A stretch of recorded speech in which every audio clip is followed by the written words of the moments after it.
Bienvenue à vous dans cette nouvelle vidéo d'actualité auto, celle du mercredi 21 janvier 2026. On a beaucoup de sujets à traiter aujourd'hui. On va parler par exemple de Hyundai qui arrête son dernier modèle pas cher. On va parler également du retour de la marque Subaru en France, mais également d'un nouveau vote qui s'est tenu hier, un vote parlementaire qui confirme la fin des ZFE. Nous parlerons également bien sûr des constructeurs qui commencent tous à parler de brider les voitures à 120 ou 130 km/h. On expliquera un petit peu le pourquoi du comment et bien sûr vous pouvez donner votre avis en commentaire sur la question. On parlera de Mazda qui repousse encore ses plans de voitures électriques, de Stellantis qui elle aussi arrête un projet lié à l'automobile électrique, et pour terminer, et ça c'est quand même plutôt assez malheureux, nous parlerons de l'équipementier allemand Bosch qui ferme une nouvelle usine en France. Ce sont les sujets pour cette vidéo du 21 janvier 2026, j'espère bien sûr que les sujets vous intéresseront. Bien sûr, si c'est le cas, n'hésitez pas à le montrer en soutenant la chaîne gratuitement, vous pouvez pour ça laisser un like à cette vidéo, la booster si l'option apparaît chez vous, vous abonner pour les prochaines, et bien sûr laisser un petit commentaire. Et juste avant d'attaquer les vidéos du jour, je vous rajoute un petit complément d'information. On en avait parlé un petit peu mi-décembre 2025, il y a un projet en ce moment à la Commission européenne, c'est le Made in Europe, c'est-à-dire obliger les constructeurs qui veulent vendre des voitures en Europe à ce que leurs véhicules soient équipés d'un quota de pièces minimum fabriquées en Europe. C'est un très gros sujet pour les constructeurs et pour les équipementiers qui ont tous les deux de plus en plus de difficultés à rivaliser avec les marques chinoises. La Commission européenne devait statuer sur ce sujet le 16 décembre 2026, ça avait été repoussé au 29 janvier et on vient d'apprendre que ça va être encore repoussé, tout simplement parce que les différents États membres ainsi que les différents constructeurs n'arrivent pas à se mettre d'accord. Donc si vous attendiez des news sur ce sujet, va falloir un petit peu patienter.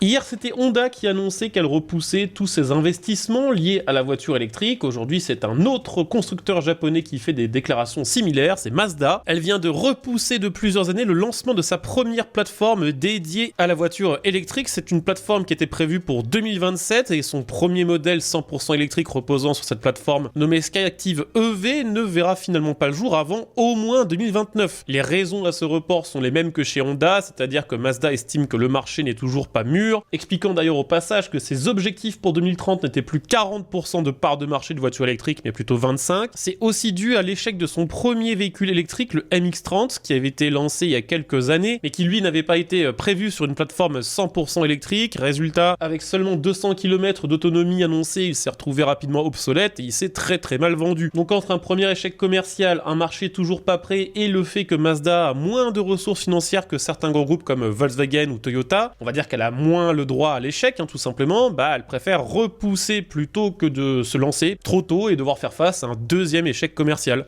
D'ailleurs, en parlant d'échec et de succès commercial, sachez que Hyundai met fin à sa i10 qui s'est toujours très bien vendue, pour la simple et bonne raison que c'était l'une des voitures les moins chères du marché. Alors Hyundai n'est pas devenue folle, elle n'a pas décidé d'arrêter volontairement un véhicule qui se vendait très bien. La raison à cet arrêt, c'est que c'était trop cher, ou en tout cas pas assez rentable à court terme pour Hyundai d'investir pour adapter son moteur 3 cylindres pour répondre aux nouvelles normes européennes sur les émissions de polluants et sur les émissions de CO2. À la place, elle veut maintenant miser sur son Inster, c'est un petit SUV électrique qui déjà est affreusement laid, mais c'est un autre sujet, mais qui surtout est beaucoup moins polyvalent avec seulement 327 km d'autonomie annoncée. C'est pas terrible et surtout c'est très cher puisque là où il fallait débourser 15 000 € pour s'acheter une i10, faudra maintenant débourser 21 000 balles, 6 000 de plus pour un Inster. C'est 40% de plus pour l'entrée de gamme de Hyundai. Bon, et puis pour terminer avec les marques asiatiques, on va parler de Subaru qui signe son retour sur le marché français. Peut-être que vous ne vous en étiez pas rendu compte, mais effectivement Subaru était absent en France pendant 5 ans. La marque a disparu parce qu'elle était essentiellement connue pour ses modèles sportifs. Or, ces modèles sportifs ont été condamnés par des malus complètement déraisonnables en France. Subaru veut tenter de revenir avec ce coup-ci 3 nouveaux modèles qui seront, roulement de tambour, 3 SUV électriques. 2 d'entre eux reposeront sur une mécanique Toyota, comme par exemple le Solterra qui repose sur la base du Toyota BZ4X et qui proposera pour quand même 48 000 balles environ 509 km d'autonomie WLTP. Du côté de l'Uncharted qui sera basé sur le Toyota CHR+, c'est un peu moins cher, mais ça reste quand même très cher les bagnoles modernes, 37 000 € pour effectivement un peu plus d'autonomie, entre 450 et 588 selon les versions concernées. Le succès sera-t-il au rendez-vous? Pas sûr, puisque la marque est quand même essentiellement connue pour des modèles sportifs qu'elle n'a plus le droit de vendre. Heureusement, les objectifs que se sont fixés la marque sont assez bas, puisqu'elle espère 500 ventes en 2026 et 1500 en 2027.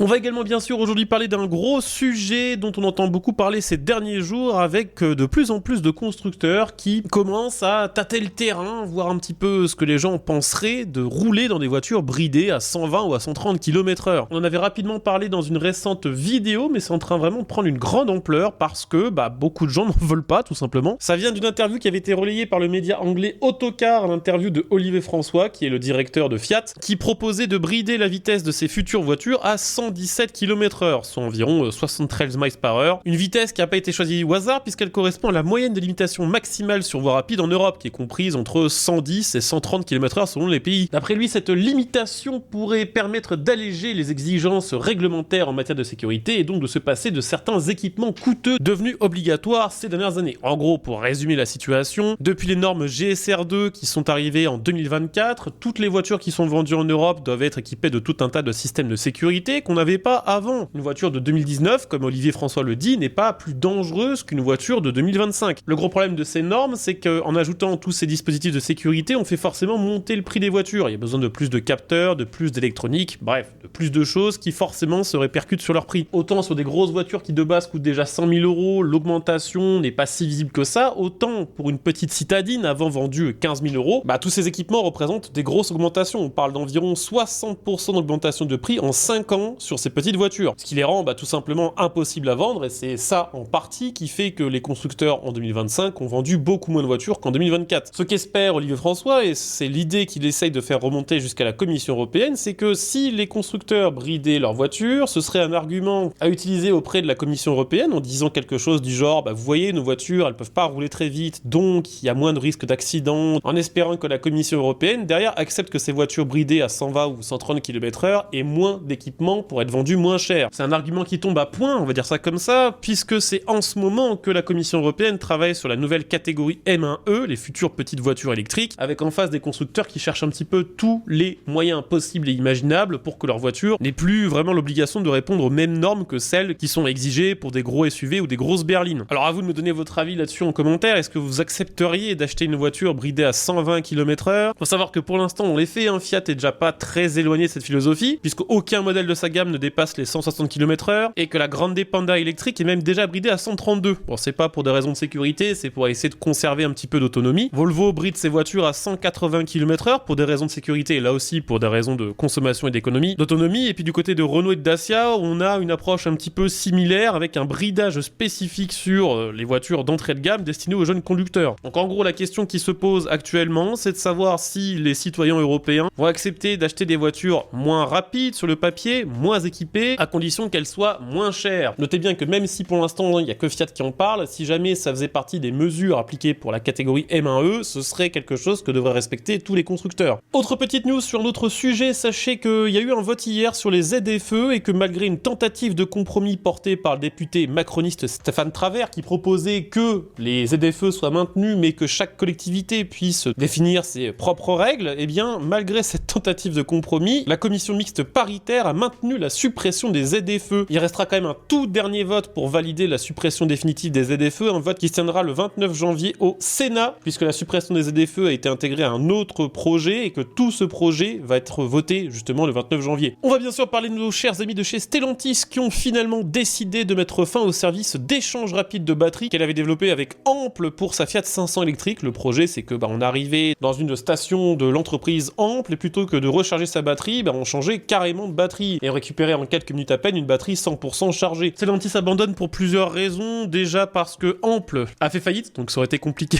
de continuer sans eux, et de toute façon Antonio Filosa, le directeur de Stellantis, veut recentrer les investissements du groupe sur ce qui marche, sur ce qui se vend, et abandonne ses projets les moins rentables et les plus risqués dont faisait partie ce système de recharge de batterie. Puis on va terminer cette vidéo avec une malheureusement assez mauvaise nouvelle, puisque l'équipementier allemand Bosch vient d'acter la fermeture définitive de son site d'Yzeure dans l'Allier en France. Ce site fermera d'ici fin 2026 et ce sera 265 salariés qui vont perdre leur emploi. Voilà pourquoi ça ferme, pour des raisons économiques qui sont difficiles à contester malheureusement, le ralentissement du marché européen, il y a moins de bagnoles qui se vendent, donc moins besoin d'équipement et donc moins besoin d'équipementiers, des concurrents chinois qui sont toujours moins chers, et une série d'investissements réalisés par les équipementiers dans la voiture électrique qui n'est toujours pas vraiment rentabilisée puisque ces voitures ne se vendent toujours pas beaucoup. À tout cela s'ajoute une quarantaine de postes menacés sur le site de Bosch de Vénissieux, dans le Rhône, là aussi touché par des réductions d'effectifs en ingénierie et en développement pour à peu près les mêmes raisons. Voilà, donc ça s'annonce pas fort quand même pour l'industrie automobile allemande. On rappelle qu'il y a quelques jours, c'était ZF qui fermait encore une usine en France. Espérons quand même que l'avenir s'éclaircisse enfin pour l'industrie automobile d'ici les mois qui arrivent, sinon ça va être extrêmement grave. Voilà, donc on a fait un peu le tour pour les actus du jour. J'espère bien sûr que la vidéo vous aura intéressé. C'est le cas comme d'hab, pensez à le montrer en likant, en vous abonnant, en devenant un soutien via le bouton rejoindre. Éventuellement, c'est à partir de 99 centimes par mois et c'est un gros coup de pouce à la chaîne. On se retrouve dès demain pour la prochaine revue d'actualité auto. En attendant, portez-vous bien, ciao.